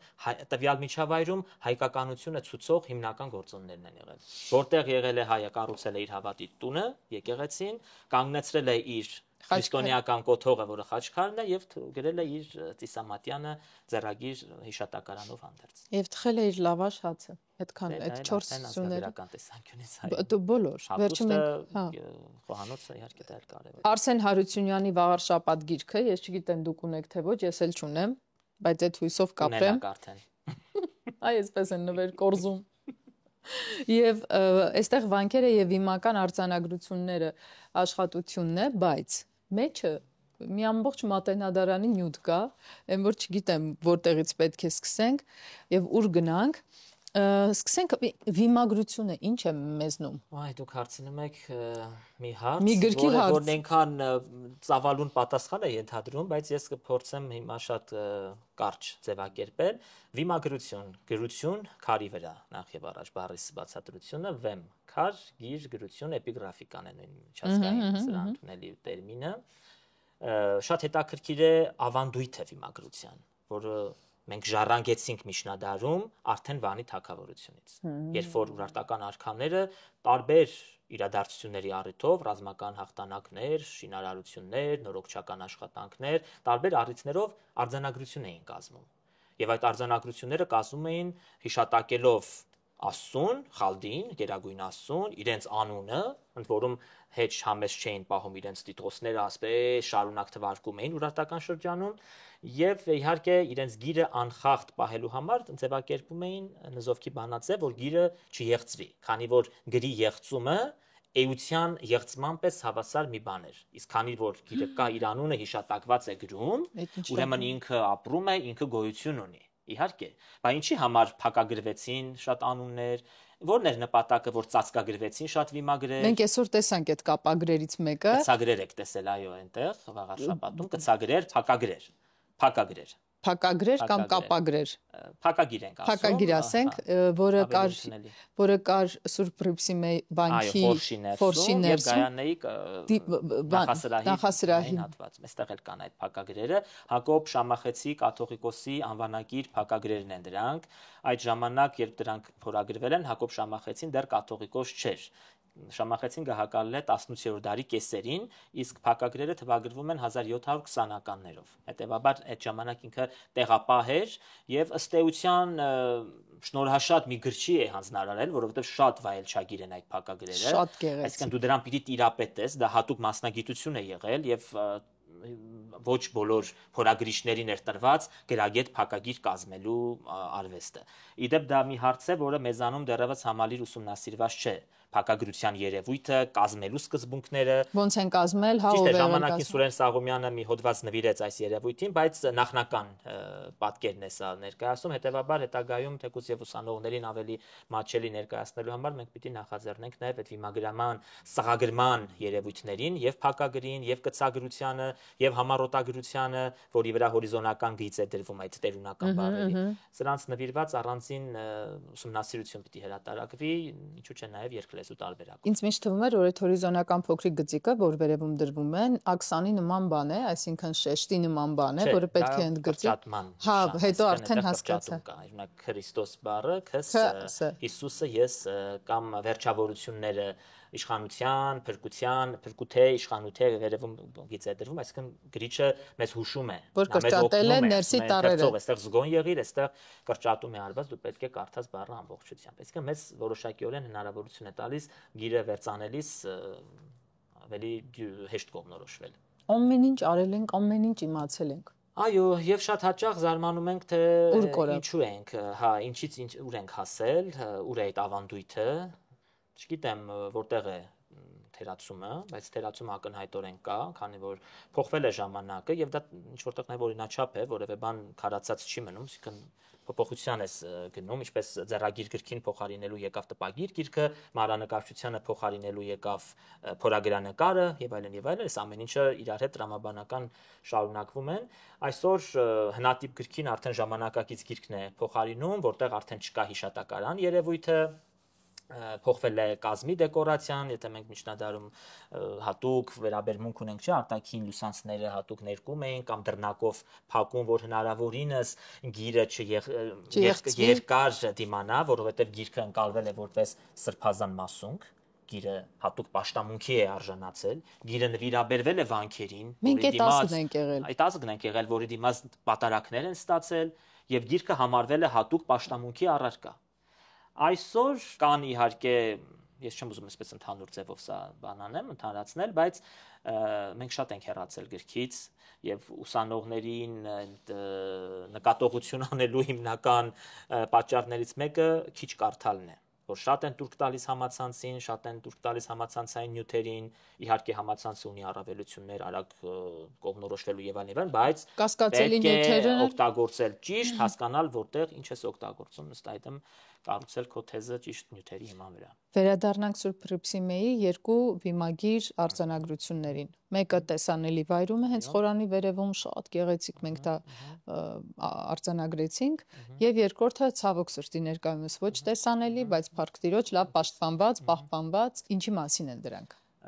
Երկու վիմագրերն էլ շինարարական բնույթի են եւ մեր մեսրոպյան վայելչագիր վիմագրության վաղագույն նմուշները կարելի է համարել, որոնք քանից կալիգրաֆիան է վայելչագիրը։ Այո, վայելչագիրը այդ գեղագրությունը, այդ արձանագրության, որ դասական վիմագրության նմուշներ են, խոշորատար, երկաթագիր, դրանք քանիցս հրատարակվել են, գիտական հրատարակությունները, կարելի ասել, Վաղարշապատ գրքից զատ, ավելի վաղ Գարեգին Հովսեփյանի մոտ են հրատարակված, Քարտեզ հայ հնագրության ժողովածուում, այստեղ հղված է այդ գիրքը։ Ավելի վաղ հայտնի է եղել դրսի արձանագրությունը, որը այսօր կարելի ասել մի փոքր քողարկված է, եւ այդ առումով շատ հետաքրքիր է Հովսեփ Օրբելու հաղորդումը, որ եղել է Հռիփսիմեի վանքում եւ այդպես էլ գրում է, ասում է, որտեղ է գտնվում Կոմիտաս կաթողիկոսի գիրը, ես այդպես էլ դա չկարողացա գտնել։ Չի նկատել, որ այդ զանգակատան պատի արանքում է մնացել գիրը։ Ժամանակին Գարեգին Հովսեփյանը բարձրացել, նկարել է, գրքում էլ իդեպ Հովսեփյանի լուսանկարն ենք օգտագործել։ Իսկ երկրորդ արձանագրությունը հայտնաբերվել է պատահականորեն, այդ գմբեթարդին պահպանված, Խորանի վերնամասում պահպանված վիմագիրը հայտնաբերվել է պատահականորեն 1898 թվականին, երբ Խրիմյան հայրիկի օրոք նախաձեռնվել էր ներսի ծեփը, տաճարի ներսույթի որմնաձեփը հեռացնել, քանի որ սրբատաշ քարով է շարված եւ հետագա դարերում ինչ պատճառներով փորձել էին ծեփով պատել տաճարը, այնտեղ նույնիսկ գրում է Գարեգին Հովսեփյանը, որ վարպետների անզգուշության հետևանքով քարի եզրամասերը տեղ-տեղ վնասվել են։ Եվ մեծ ցնծություն են ապրել, երբ որ բացել են արձանագրությունը, անմիջապես Էջմիածնից վերցանելու համար հրավիրել են Գարեգին Հովսեփյանին, որը եկել եւ տեղում արձանագրել է, որ մենք գործ ունենք Կոմիտաս կաթողիկոսի երկրորդ արձանագրության հետ, եւ հետաքրքիրն այն է, որ եթե առաջին վիմագրում այդ դրսի արձանագրությունը, որ հայտնում է Կոմիտասի որպես եկեղեցապան լինելու գործոնը, այսինքն ինքը եղել է եկեղեցապան, այսինքն տեղի սպասավոր, վանահայր, առաջնորդ իմաստով, որը կարգվեց, ասում է Սուրբ Գրիգոր Լուսավորչի աթոռին, այսինքն դա այն տարին է, երբ որ ինքը դարձավ կաթողիկոս, 615 թվականն է, եւ երկրորդ վիմագիրը արդեն հայտնում է, որ ինքը կաթողիկոս է։ Ասում է ես Կոմիտաս կաթողիկոս, որը շինողն է, կառուցողն է Սուրբ Հռիփսիմե տաճարի։ Եվ ճարտարապետը։ Շինող որպես ճարտարապետ էլ է, չէ՞ որ տեսակետ է, այո, ճարտարապետ Ալեքսանդրա Երեմյանն է նախ եւ առաջ այդ տեսակետը առաջ տարել, որ շնորհաշատ լինելով, ես էլ եմ այստեղ գրել այդ մասին, շնորհաշատ լինելով Կոմիտաս աղցեցին ոչ միայն հռիփսիմյաններին նվիրված հայտնի Ներբողի, հա, հեղինակն է, այլև բացառված չէ, որ նա ընդունակություններ ունենար ճարտարապետական եւ ինքն էլ հենց նախագծած լիներ տաճարի շինարարությունը։ Եվ երկու վիմագրերը ուղղակիորեն գանձ են, բառսբուն իմաստով, որ մեզ հստակ տեղեկություններ են տալիս եւ մատենագրության մեջ վկայված աղբյուրը հաստատում են նաեւ վիմական արձանագրություններով։ Բայց մի բան էլ ասեմ, այդ 618 թվականի հետ կապված։ Հաճախ կարդում ենք, որ Հռիփսիմե տաճարը կառուցվել է 618 թվականին։ Վիմագրերից ոչ առաջինը, ոչ երկրորդը որևէ թվական չի պարունակում, թվական վկայված չէ եւ չէր էլ կարող լինել, քանի որ մեզանում թվականը կիրառվեց վիմագրերում շատ ավելի ուշ, 8-րդ դարավերջից արդեն ունենք հստակ թվականի կիրառության օրինակներ։ Այստեղ մենք թվագրում ենք 7-րդ դարասկզբով հաշվի առնելով բնականաբար Կոմիտաս կաթողիկոսի անվան հիշատակությունը, նրա կաթողիկոս լինելու հանգամանքը, իսկ 618 թվականը ծագում է Սեբեոս պատմիչի հիշատակությունից, որը վկայում է հետեւյալը. Պարսից Խոսրով ապրվեց կամ փարվեց թագավորի գահակալության 28-րդ տարում կառուցվեց Հռիփսիմեի տաճարը։ Խոսրով թագավորը գահակալել է 590 թվականից, հետևաբար նրա գահակալման 28-րդ տարին կլինի 618 թվականը։ Այստեղից էլ այդ 618-ի բանալին։ Չէ, խորացել։ Այո, որովհետև վիմագրերում թվականը վկայված չէ, բայց աղբյուրներում, հանրագիտարաններում համատարած կտեսնեք Հռիփսիմեի վանք 618 թիվ։ Հարց է առաջանում, որտեղից են վերցրել այս 618 թիվը։ Ուրեմն աղբյուրը Սեբեոս պատմիչն է։ Արսեն, երբ որ դուք ուսումնասիրում եք պատմությունը, լինի Հռիփսիմեի վանքի, լինի Սուրբ Գայանեի վանքի կամ կույսերի, Շողակաթը, մյուսը երրորդը, ձեր կյանքում փոփոխություններ նկատել եք։ Հրաշքի հետ բախում։ Իհարկե, չէ, այդպես հրաշքներ։ Չէ, որ մանր հարցերից մինչև գլոբալ կարևոր հարցեր, առողջականից մինչև մտածողության փոփոխություն։ Նախ եւ առաջ, գիտեք ինչ, երևի թե աշխարհայացքի փոփոխություն ասեմ, որ ուրիշ ձևով ես նայում այդ ամեն ինչը, երբ որ դու մտնում ես նյութի մեջ։ Անզգամ պետք է լինի մարդը, որ այդ ամեն ինչի հետ հաղորդակցվի եւ որևէ զգացողություն չմնա, իհարկե։ Դա ինքնին բավական տրամաբանական էլի երևույթ է, երբ ուսումնասիրողը մտնում է նման թեմայի մեջ ներքին պահանջմունքով, երբ որ դու դա չես անում միայն զուտ անելու համար, դու զգում ես, որ դա հարց է, որը պիտի ներկայացվի, քննվի։ Ես այսօր շատ ուրախ եմ, որ կարողացել եմ ինչ-որ մի մաս դնել սեղանին եւ Տաթևի, եւ Զորավոր եկեղեցու, եւ Վաղարշապատի այս շատ մթում մնացած հարցեր փորձել ենք լուսաբանել։ Իդեպ որքան էլ տարօրինակ թվա, Վաղարշապատի վիմագրերը մինչև գիրքը ամբողջացված չէին։ Եվ եթե գրքում ներկայացված է 707 թե 708 վիմագիր, դրանցից 500-ից ավելին առաջին անգամ են հրատարակվել այս գրքում։ Որ թվում է թե մոտ է, հասանելի է, կամ նույն խորվիրապը, որ էլի մեր աշխատասիրության խորվիրապի մասին առանձին պետք է անենք, անդրադառնանք։ Խորվիրապին նվիրված աշխատությունն էլ, այստեղ ուղղակի տարբերությունն այն է, որ ընդգրկել եմ նաև ձեռագրերը խորվիրապում։ Էլի չկա գիրքը։ Մինչ այդ չկար։ Չէ, հիմա սրանից հետո էլի չկա գիրքը։ Հասկանալի է։ Ինձ դուր է գալիս, որ դու կարող հասկանաս։ Արսեն ջան, ձեր գրքից մի փոքր դրվագ Սուրբ Գայանե եկեղեցին, դե գիտենք, բազիլիկ, քարամույթ, գմբեթավոր եկեղեցի է,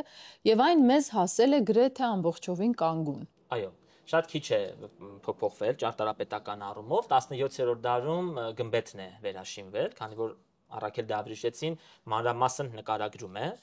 Գիտեք ինչն է հետաքրքիր, երբ որ վիմագիրը հայտնում է համառոտ տեղեկություն, այդ նույն համառոտ տեղեկության ընդարձակ, բացված տարբերակը գտնում ենք հաճախ մատենագիրների մոտ։ Հասկացա։ Դավրիշեցին երկար նկարագրում է ընդարձակ շարադրանք է տալիս, թե ինչպես Փիլիպոս Աղբակեցի կաթողիկոսը եկավ, նշանակվեց կաթողիկոս, որը հաջորդն էր Մովսես Տաթևացու, նրա իսկ աշակերտն էր եւ գտավ Վաղարշապատի վանքերը անմխիթար վիճակում, մասնավորապես Ռիփսիմեի եւ Գայանեի վանքերում իրականացրել շինարարական աշխատանքներ։ Այս ամեն ինչին զուգահեռ մենք գտնում ենք Ռիփսիմեի վանքում անմիջապես Կոմիտաս կաթողիկոսի արձանագրությունից մի փոքր վեր մի խաչականդակ քար, ներքևի հատվածում եռատող արձանագրություն։ Փիլիպոս Աղբակեցի կաթողիկոսի օրոք 1653 թվականին նորոգվեցին Ռիփսիմե եւ Գայանե տաճարները։ Այսինքն մեր վիմական արձանագրությունը եկավ ուղղակիորեն հաստատելու Առաքել Դավրիշեցու հայտնած տեղեկությունը։ Այս սա է ինձ համար գիտության մեջ ամենա, այսպես հենման կետը, այո։ Ես չեմ ընդունում ինչ-որ թեական տեսակետներ, ճիշտ է, դրվագներ կան, որ առաջ ես քաշում, այս ամենայն հավանականության սկզբունքը անխուսափելի է դա, բայց հնարավորինս դու պիտի հայթայթես այդ աղբյուրները, որ քո ասելիքը, քո տեսակետը հիմնավոր լինի։ Այս դեպքում մենք վստահ կարող ենք ասել, որ 17-րդ դարի կեսերին Վաղարշապատի վանքերը, մի փոքր ավելի վաղ Մայրաթոր Սուրբ Էջմիածինը, գիտեք, Մովսես Տաթևացու աշխատասիրությամբ, սրանք վերածնվեցին բառի սպուն իմաստով, որի արդյունքում կարելի ասել Մովսես Տաթևացին ժառանգեց նաև մեր երկրորդ լուսավորիչ հայտնի Տիտղոսը։ Եվ տեղին Հովհաննես անունով մի աբեղա, ով հիշյալ գործերի վերակացու էր նշանակված Փիլիպոս կաթողիկոսի կողմից, բոլորից գաղտնի պեղելով դամբարանը, գտնում է Սուրբ Կույսի եւ նրա երկու միանձնուհիների տապաններն ու մեծ ցնծություն ապրում, քանզի տեսանես նշխարս յուրաքանչյուրոցնի մեջ տապանած սպիտակ փայլուն որպես զձյուն, անկյալի վրա երեսած յուրո երկիր պագանե ձեր ասած նկարագրությամբ մաքրամաքուր, անապակ, անջինջ պահպանությունն է ըստեյության ներկայացնում եւ ամենակարևորը, որ բացեց եւ համոզվեց, որ այնտեղ էին։ Զիարժանի արարզինքն այնպիսի շնորհած, այսինքն արժանի է համարել, որ բախտ է ունեցել, հա, այսպես ասած, իր իսկ աչքերով այդ ամեն ինչը տեսնելու, իհարկե սխալ բան է արել, որ չթույլատրելի քայլ է արել։ Դե իրականում։ Բայց այդ առումով ինքն իրեն գոհ է համարել, որ ուրեմն Աստծո կողմից իրեն տրված էր, հա, այս ամեն ինչը տեսնելու եւ այլելու։ Մենք ձեզ հետ ունենք անսպառ թեմաներ, ես արդեն հասկացա։ Յուրաքանչյուր վանք ներկայացված է իր վիմագրական ժառանգության համատեքստում։ Կլինի դա տապանագրություն, կլինի խաչքարային հիշատակագրություն, թե շինարարական, թե նորոգչական վիմագրեր։ Սուրբ Գայանե Մայրապետի հետ կապված թեմային մի քիչ էլի հետ գնանք, Ագաթ Անգեղոսից էլ հետ գնանք։ Քրիստոնեությունը իր խմորման մեջ էր, ահագին արդեն մի քանի դար իր ակտիվ մերժման ու հաստատման ընթացքի մեջ էր եւ արդեն կար փաստորեն կուսանած մշակույթը, որովհետեւ Ռիփսիմեն եւ Գայանեն եւ նաեւ Նունեն, հետագայում Նինոն, Վրաստան գնացած Մանեն, նրանք արդեն ունեին այդ մշակույթը, չէ, որով եկել էին։ Նազենի ջան, ինձ թվում է, ես սխալված չեմ լինի, եթե ասեմ, որ մենք գործ ունենք կուսանած մի հետաքրքիր միաբանության հետ, այս դեպքում, եւ այստեղ ընդգրկված են այդ միաբանության անդամները իրենց Մայրապետի հետ միասին։ Եթե Ագաթ Անգեղոսը հստակ տարանջատում է, խումբ է նկարագրում, ընկերուհիներ է նկարագրում, ընկերուհիները պիտի հասկանանք միաբանության անդամներ, եւ ունի իր Մայրապետը, Քույրերի Քրիստոս, ունի իր Մայրապետը, այսինքն սա մի դասական տեղաշարժված, տեղափոխված կուսանած միաբանություն էր։ Գուցե թե հիմա ինչ որ խորտ կթվա իմ այս մեկնաբանությունը, բայց տրամաբանությունը բերում է սրան, որ մենք գործ ունենք վաղ միջնադարում արդեն իսկ ձևավորված կուսանած մի միաբանության հետ, որը լավագույնս ներկայացնում է հանուն հավատի կանանց առաքելությունը, ինչ կարող էին նրանք անել հանուն հավատի։ Եվ Ռիփսիմյանների այս միաբանությունը կամ Ռիփսիմյանց միաբանություն, եթե սա այսպես էլ կոչենք, Գայանեի գլխավորությամբ, ուղղակիորեն ընկնում է մեր քրիստոնեության դավանության, ինչու՞ չէ նաև եւ քրիստոնեության ամրապնդման հիմքում, որպես անկյունակար։ Որ հետագայում պիտի արդեն տարածվեր ուշ շրջանում նաև, երբ որ նորից անապատական շարժումը վերազարթոնք ապրեց, ստեղծվեցին հարանց անապատներ, կուսանած անապատներ, ինչու հարանց, այսինքն տղամարդկանց կուսանած կանանց եւ ինչու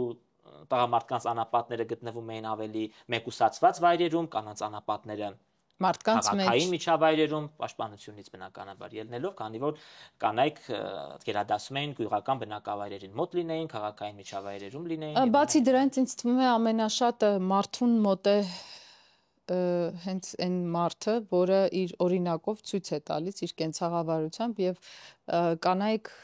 իրենց բարությամբ, իրենց օգնության ձեռք մեկնելու կարողությամբ էին կարողանում ոչ թե միայն դավանաբանական, այլև հենց իրենց կենցաղավարական իմաստով էին մեկուսացված չէին իրականում։ Ինչի համար եմ ասում, որովհետև ուսումնասիրությունները ցույց են տալիս, որ յուրաքանչյուր անապատ, որ ուներ իր հատուկ անապատ, ինչով էր տարբերվում վանքից, որովհետև ուներ առանձին կանոնադրություն։ Անկամ ուշ միջնադարում վանքերի կանոնադրությունը եւ անապատների կանոնադրությունը հստակ ներկայացնում է Առաքել Դավրիժեցին իր պատմության մեջ։ Մեկ վարքյան անապատի կանոնադրությունը։ Եվ ասեք, որ անապատ այդ անապատային գոտում տեղակայված ինչ որ երևույթ չէ, այլ անապատ այդպես կոչվում էր այն հոգեվոր կառույցը, ֆիզիկական մինչև հոգեվոր անձերի, որը որ ներկայացնում էր փաստորեն իր համակառույց էր, պարսպապակ ինչ որ տարած, որն ուներ իր եկեղեցին, միաբանական սենյակները, սեղանատուն, տնտեսատուն եւ օժանդակ շինություններ Սուրբ Անանիայի անապատը։ Եվ ամենակարևորը այդ անապատները եւս դարձան լուսավորության կենտրոններ։ Նույն Անանիա Առաքյալի անապատը, որ բարեկարգեց Մովսես Տաթևացին, երբ որ Սյունիքից եկավ Երևան եւ գնաց, չէ, Երևանի Սուրբ Անանիա Առաքյալի անապատը, որ անմխիթար վիճակում էր արդեն գտնվում, ինքը բարեկարգեց, վերաշինեց եւ անմիջապես վանական դպրոց է տեղ հաստատեց, որտեղ ամենակարևորը դասավանդում էին նաեւ գրչարվեստ։ Այս սիրուն առարկան, որ այսօր դուրս է եկել մեր ուսումնական ծրագրից, այո, որովհետեւ գրչարվեստով էր, որ նաեւ գիրը փոխանցելու, այսինքն դա մի տեսակ ճանապարհ էր, մի տեսակ միջոց էր, որով հանրությունը նաեւ կապվում էր դեպի գրին։ Ինչի համար էին զարդագրում։ Դա նաև այսպես կապող միջոց էր հանդիսանում։ Մյուս կյանքում, Արսեն, երբ ծնվեմ, ես ստեղծելու եմ այնպիսի օրենքներ, որոնք վերականգնեն հայոց գրչարվեստը։ Ինչ գեղեցիկ է, չէ՞, հնչում։ Կապագիրը, փակագիրը ձեր ասած, մեր ծածկագրություններ, մի հետաքրքիր բնագավառ է։ Տաթևում ունենք հայելային արձանագրություն։ Այսպես հայելու միջոցով նայում ես, ճիշտ կարդում ես, այսպես նայում ես թարս։ Եվ այդ ոնց են արել այն ժամանակ, այն էլ այդ բարձրադիր հատվածում, որ իրենց անունները ընկալելի չլինի, քանի որ վախեցել են եղծումից, որ հիշատակը չեղծվի եւ իրենց անունները այդ սուրբ տաճարի որմերին, որոնք ընկալվել են որպես Կենաց Մատյանի էջեր, այդ որմերը եւս սուրբ են, չէ՞, համարվել, այդ սուրբ որմերից իրենց անունը չեղծվի եւ գաղտնագրել են հայելային, շրջագիր ծածկագրության եղանակով։ Ես մտածում եմ, որ այս ամբողջ ընթացքը նկարահանումը սկզբից մինչև վերջ որպես ոդքասթ պետք է զետեղել իմ YouTube-յան ալիքում, անկախ հավատքի ուժում կտրտած կարևոր կտորներից, այս ամբողջականը դնենք, մարդիկ լսեն, հաշվեն, որ ձեր գրքերի մի տոկոսը կարդացել են բանավոր։ Մեկը իհարկե փակագրերը իրենց այսպես համընդհանուր ձևով, շատ ընդհանրական, բայց շատ ցանկալի ձևով։ Արսեն ջան, ամենակարևոր բաները, եկեք վերադառնալով մեր օրեր։ Ինչ ավանդ էին մեզ փոխանցում ռիփսիմյաց կույսերը։ Ինչ հետևողական լինել սեփական հավատի նկատմամբ, երբեք չդավաճանել սեփական սկզբունքները եւ անգամ դժվարությունների միջով, բայց չընկրկել այդ դժվարությունների առաջ եւ հասնել հնարավոր արդյունքի։ Հիմա իրենց դեպքում այդ մարտիրոսությամբ ավարտվեց իրենց ըմբոստությունը, բայց իրենք հենց դրան էլ ձգտում էին, չէ՞, ինչ էին անում, աղոթում էին։ Աղոթքն էր դարձել նրանց հիմնական զենքը, որ այդ դահիճներից մազապուրց եղած նրանք աղոթք էին բարձրացնում առ Աստված եւ բոլորն էլ նահատակվեցին աղոթքի պահին։ Ինչպես նահատակվեցին ռիփսիմյաց կույսերը։ Դա նկարագրում է Ագաթան Գեղոսը, որ դահիճները եկան, մանրամասներ այնտեղ նկարագրում եւ քարկոծեցին եւ պրկեցին։ Մի խոսքով այդ շատ բան տեսարաններ են, մանրամասը նկարագրվում է։ Իսկ Անանիայի դեպքում ձեռագրերից մեկում կա նույնիսկ այդ նահատակության տեսարանը մանրանկարի տեսքով, որ այստեղ դա զետեղել եմ, տեսեք։ Ուսանցային ոտքերից կախել են։ Սարսափել պետք չէ, բայց փորձը ցույց է տալիս, որ մեր մանրանկարիչները նաև պատկերավոր են, էլի պատկերը։ Խորվիրապի դեպքում, քանի որ այստեղ ես անդրադարձել եմ նաև Գրիգոր Լուսավորչի չարչարանած տեսարաններին, այստեղ ունենք նաև մանրանկարների շարք, որ Լուսավորիչը ներկայացնում է իր չարչարանքների ընթացքին։ Լուսավորչի մասին էլ դեռ առանձին մանրանկարներում Տրթատը խոզակերպ, խոզի տեսքով, Կոզերնի մատուրը 30-ականների։ Սա մեր ամոթն է իրականում։ երբ որ Մովսես Տաթևացու գերեզմանը դարձել է ուղղակի բետոնապատ հատակ, որևէ ինչ-որ մեկի ննջասենյակի համար։ Ես գնացել եմ իրենց տուն։ Ապրիլյան զոհերից Սասուն Մկրտչյանի տունն է, ասա։ Ես գնացել եմ հարցազրույցը, էս է նորոգումից հետո։ Ասում եմ մենք մայրաթորին դիմեցինք, նորոգենք, ասացին նորոգեք։ Իրենք էլ եվրո ռեմոնտ են արել, ինչպես տեսնում եք։ Էս էլ լուսավոր չի չարչարանքների տեսա։ Տղայի զոհվելուց առաջ թե հետո։ Զոհվելուց հետո եմ եղել իրենց մոտ եւ մայրը շատ բաներ։ Երմանջրի վրա են կախել պարանից, ինչ-որ փչում է ինչ անում այստեղ, հա, երմանջուր է լցնում վրան։ Մի խոսքով, սա 19-րդ դարի Դոշաններ տեսարաններ են, հա, ունենք նաեւ լուսավորիչով վիրապում օծերի մեջ, որոնք իրեն չեն գծում։ Վիրապում, օծը անդադ պատկերվում է հետո։ Օծը երկիմաստ է ներկայացվում Եվ իմաստություն եւ չարի իմաստ։ Չարի իմաստը, ինձ թվում է այստեղ իմաստություններ ամեն դեպքում։ Այստեղ այս երկար օծերը ցույց են տալիս իհարկե այդ խորությունը, որի մեջ ինքը մնացել է, այսինքն այդ խորշն է։ Նեղ երկար, չարչարանքները։ Բա։ Դե հա։ Այստեղ է լուսավորիչը, այսով է։ Խոզ դրթատը։ Դրթատն է, տեսեք, դրթատը։ Բայց ասում են, որ գայլախտ էր մոտը։ Դե արդեն այդտեղ կա բան էլի այդ գունավորման բանը, որ Իսկ խոսրով դու այստեղ արդեն դրթատը մարդկային կերպարանքով, բայց գետնատարած դիրքով աղերսում է, որ փրկություններում շնորհի։ Լուսավորիչը կանգնած։ Ու էլի օծը ունի հետո։ Ուրեմն սա իր խորհրդանիշն է։ Հա, այս վիրապն է ցույց տալիս, վիրապի խորհրդանիշն է սա։ Այստեղ անձինք են, ստեղծան հեշտակներ, գբի, այո, անձինք են եւ աշխենը կամ Խոսրովի դուխտը միասին, այսինքն այդ կերպարները բոլորը կան։ Իդեպ սա շատ բացառիկ քանդակ է, որ վիրապի քանդակներից սա դա առանձնացնել բացառիկ օրինակ է, որ ցույց է տալիս քրիստոնեության ընդունման այդ տեսարան դարձը, այոս դարձը։ Որ թվականին է եղել դրթատի դարձը։ 4-րդ դարասկիզբ։ Չէ, թվականը ունենք։ Չէ, այդ ժամանակներից այդպես հստակ թվականներ ասել, չէ։ Չեմ էլ սպասում, բայց ուզում եմ եկա մի բան հասկանալ։ Ռիփսիմեի նահատակությունը երբ էր։ Ժամանակի առումով այդ ժամանակաշրջանը 4-րդ դարասկիզբ։ 4-րդ դարասկիզբ։ Հիմա նորից վրա։ Այս իրադարձությունների կիզակետում է եղել այդ ամեն ինչը։ Հիմա ես այդ հարցը պիտի տամ, որ հասկանամ, որտեվ արդեն չեմ հասկանում։ Խոսրով դուխտը քույրը, որի ասում են, որի անմիջական օգնությամբ է նաև բնականաբար այդ կինը գնում, աջակցում, այդ հացի կտորը գցում ամեն անգամ։ Դες այդ կնոջ գործոնը կարմիր թելի նման պատտվում է։ Մեկ անդադ կանայք հայտնվում են այդ իրադարձությունների կիզակետում կամ այդ ծերկինն է միշտ հացը տալիս լուսավոր չի ինչ է, որ ինքը այդքան տարի 13-ից 15 տարի փաստացի գբում կարողացել է գոյատևել։ Էլի կնոջ բանը կա։ Այսինքն սա ցույց է տալիս, որ նյութ է դառնում սա նոր ուսումնասիրության կնոջ։ Մտածեք դրա մասին, որովհետև Ես խոսում եմ անդադ գնում է ամեն ինչ դեպի կնոջ ֆենոմենալ էս գործնեության հետ կապված, թե ինչ դեր է խաղացել քրիստոնեության ընդունման եւ պահպանման գործում կինը։ Եվ Քրիստոսի ընտրությամբ, որովհետև առաջինը ում է երևացել Քրիստոս։ Քրիստոս։ Այսինքն երբ որ գնում են յուղերով օծելու մարմինը Յուղաբեր կանանց։ Յուղաբեր կանանց չի երևում։ Յուղաբեր կանայք գնում են եւ տեսնում են դատարկ արդեն։ Հետո բանը բարի ավետում առաջինը իրենք չեն տանում։ Այդ բանն է էլի, էքնահողն է էլի, էքնի հող կնոջ գերեզման գնալու գործոնը եւ այսօր այդ մի բանով նորից վերականգնել ենք այդ տրադիցիան։ Կարելի է։ Դե չենք էլ մոռացել ուղղակի։ Կանանց թույլ չեն տալիս առաջին օրը գնալ գերեզման, երկրորդ օրն են գնում։ Դե հա, գինել կա։ Եկեղեցին այդ բանը այսօր շեշտադրում է։ Բայց դուք այդ նոր գրքի մասին մտածեք Արսեն ջան, ոնց որ մենք լավ գծի վրա ենք։ Կների։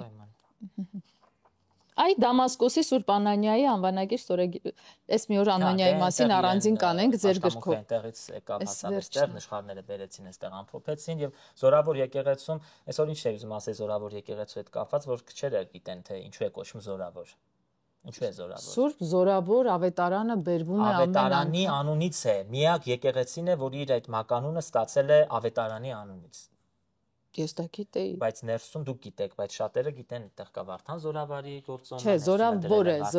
զորավարի սրբապատկերն են դրել ներսում։ Նախ Սուրբ Մարիամ, Սուրբ Աստվածածին է եկեղեցու անունը եւ ձեր ասած այն հավելումը զորավորի ստացվել է, մենք նաեւ նկարել ենք Սուրբ զորավոր այդ ավետարանը, որովհետեւ շատ լուրջ ուժ ունի ու պատմությունն էլ դե պարզ է էլի փրկված, բերված, աղոթված։ Ում գնել է Երևանցի Հակոբը, Վիշապի որդին, բերել եւ նվիրել են երկու երեսնի եկեղեցուն, երկու երեսնին էլ գիտեք որն է, Պողոս Պետրոս եկեղեցուն, որը չկա, այո, որի տեղում այո Մոսկվա կինոթատրոնն է, իդեպ այդ եկեղեցուն նվիրված մի գիրք հրատարակեցի, որի շնորհանդես այնքան կուզեի, որ իրականացվեր Մոսկվա կինոթատրոնում, բայց այդպես էլ չիրականացրինք։ Այդ բանը չէ։ ամեն ինչ արժևում է։ Հա։ Մի խոսքով այդ եկեղեցուն են նվիրել, իսկ 1679 թվականի երկրաշարժից հետո, գիտեք, հզոր երկրաշարժ եղավ եւ մեծ ավերածություններ եղան Երևանում, ծերագիրը արդեն հանգրվանեց Սուրբ Անանի առաքյալի անապատում, երբ որ Խոջա Փանոսի մեկենասությամբ 1693 թվականին կառուցվեց ներկայիս զորավոր եկեղեցին։ Այսինքն, այստեղ ունենք երկու գլխավոր էպոխա՝ մինչ երկրաշարժը եւ երկրաշարժից հետո, դրա համար գրքի վերնագիրը այդպես էլ դրել եմ Անանի առաքյալի անապատը կամ զորավոր Սուրբ Աստվածածին եկեղեցին։ Երկրաշարժից առաջ անապատն է, երկրաշարժից հետո եկեղեցին է, քանի որ անապատից արդեն բան չէր մնացել, միայն սրբի տապանակարն է պահում։ Չէ, բայց չէ որ մինչև Կոզերնի մատուռ հասել է Սուրբ Հովհաննես եկեղեցի։ Ինչն է հասել։ Սուրբ Անանիայի անապատը։ Չէ, դա հարցի մյուս կողմն է, այսինքն երկրաշարժից հետո այնտեղ բան չէր մնացել։ Այն ինչ որ մենք այսօր տեսնում ենք, բոլորը երկրաշարժից հետո կառուցվածքներ են, բացի սրբի տապանակարից։ Դամբարանի։ Այո, դամբարանի տապանակարից էլ դամբարանի շինությունն էլ է։ Տապանակար։ Ուշ է դա։ Աֆրիկյան եղբայրներն են կառուցել 20-րդ դարասկզբին։ Դամբարանը։ Ինչ է ձեզ համար քրիստոնեությունը եւ ինչ է մասնավորապես հայ առաքելական եկեղեցին։ Քրիստոնեությունը ինձ համար նախ եւ առաջ ապրելակերպ է, կենսակերպ է, որտեղ դու ունես անելիք, բնականաբար ամեն ոք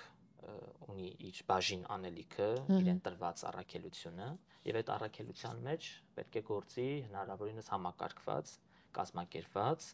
քանզի ամենաթանկ եւ ամենահզոր զենքը դա ժամանակի գործոնն է եւ պետք է ճիշտ օգտագործել ժամանակը։ Այո, որ քո դեմ չաշխատի, այլ հոգոտ քեզ կոնե։ Այո։ Իսկ ինչ է հայ առաքելական եկեղեցին։ Հայ առաքելական եկեղեցին ինձ համար դա մի խտացումն է, ամբողջացումն է, մարմնավորումն է մեր հավատի, մեր կրոնի, որ ցանկացած վայրում, որտեղ էլ լինես, բնականաբար առաջինը ձգտում ես դեպի քո հավատի տունը, որտեղ դու քեզ զգում ես պաշտպանված, ինչպես ասեմ, քո տեսակի մեջ, քո ես ինքս իմ օրինակով բերեմ, քո հայկականությունն ես դու այդտեղ նաև ես, որ դու դրա կրողն ես, եւ այդ ամեն ինչը քո մեջով էսպես անցնում է հենց այդ վայրում, այդ փակ տարածքում, որտեղ դու տվյալ պահին գտնվում ես։ Աշխարհի տարբեր կենտրոններում։ Որն է ձեր աղոթքը։ Իմ աղոթքը